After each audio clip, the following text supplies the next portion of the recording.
The sun doesn't shine every day. The storms will come. There are times when the nights will be long and dark and you will be alone. There will be times when the darkness seems to consume everything. But don't let it consume you. That's anxiety. Stop. You're not where you think you are. Your map isn't producing the desired outcome. It's wrong. What should you do? You don't know. Stop. Because if you don't know where to go, there's no point going anywhere. And then what? Prepare. That's anxiety. Stop. Prepare.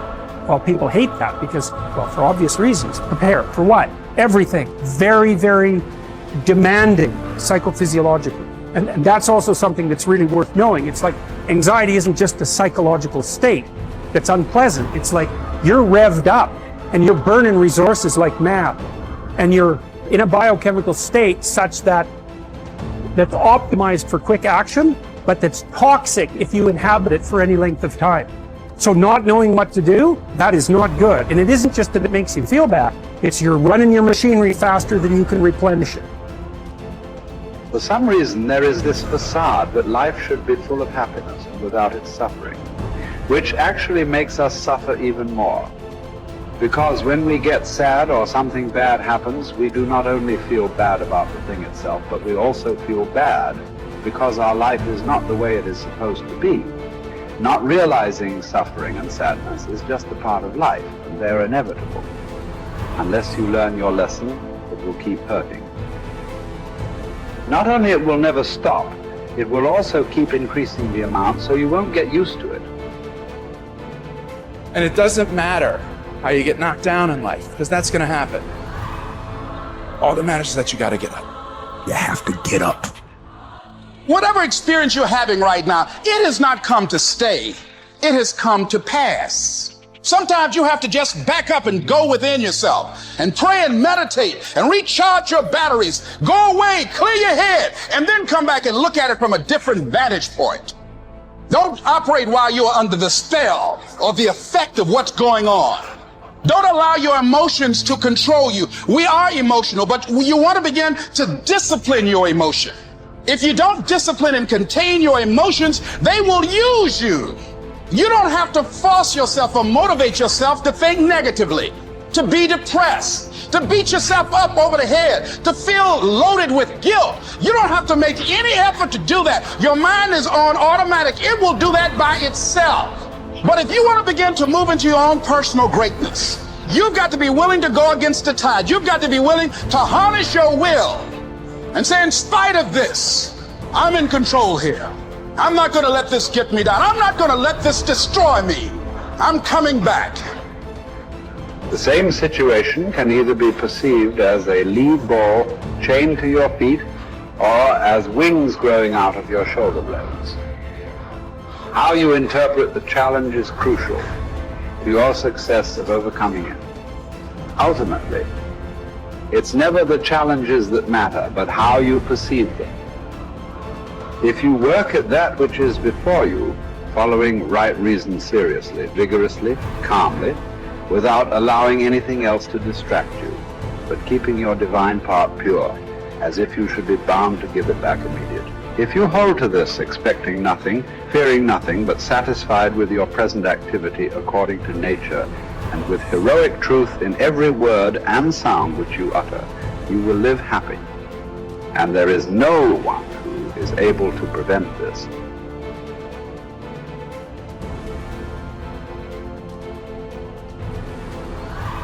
We are all bound by this oath to bear the ills of mortal life and to submit with a good grace to what we cannot avoid. So the spirit must be trained to a realization and an acceptance of its lot. It must come to see that there is nothing fortune will shrink from. There's no ground for resentment in all this. We've entered into a world in which these are the terms life is lived on. If you're satisfied with that, submit to them. If you're not, get out, whatever way you please. The happy man, therefore, is he who can make a right judgment in all things. He is happy who in his present circumstances, whatever they may be, is satisfied and on friendly terms with the conditions of his life, that man is happy, whose reason recommends to him the whole posture of his affairs. How do you bear the suffering that is at the crux of life without becoming tempted and embittered? That's really, really difficult. Now, someone might point out, go ahead and be bitter, see where that gets you. And if you have any sense, and generally people have at least some, they know that being sick and bitter is worse than just being sick. And that being right, it's worse, but it's very hard temptation to avoid. Sometimes you want to be bitter just out of spite in some sense, because things are so terrible. All you've got left is your willingness to shake your fist, and say, well, really? Is this like this many poisonous snakes? Really? That's like, maybe I could have learned with just 1 or 2, not 100.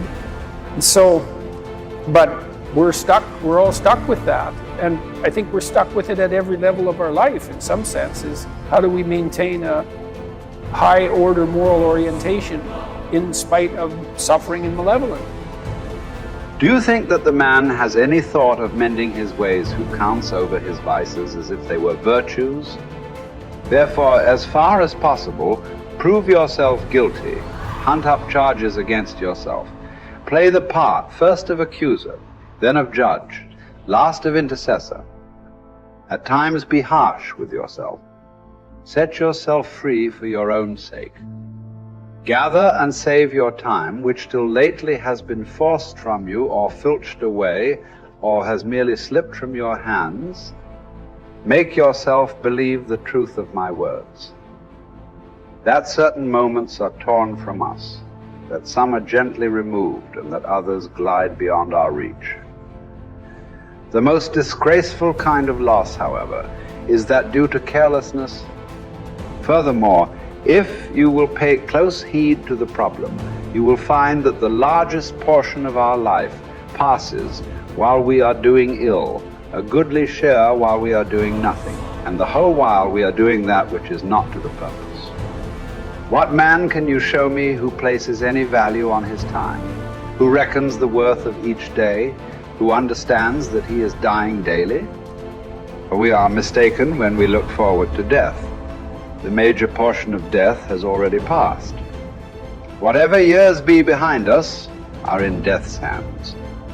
We should not manifest surprise at any sort of condition into which we are born, and which should be lamented by no one, simply because it is equally ordained for all.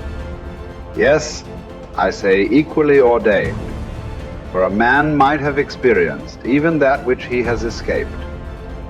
And an equal law consists not of that which all have experienced, but of that which is laid down for all.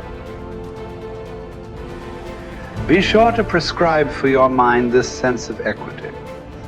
We should pay without complaint the tax of our mortality. If you're looking for certainty, the reality of suffering is certain. I mean, what do you accept as evidence above all else? That's a good question. That's a hard question. But I would say pain is up there. It's very difficult not to believe in the reality of your own pain. It's somewhat easier not to believe in the reality of other people's pain. That's not so easy either, but it's your pain seems to be undeniably real. And so it does beg a question, which is, if pain is undeniably real, is that which overcomes pain even more real?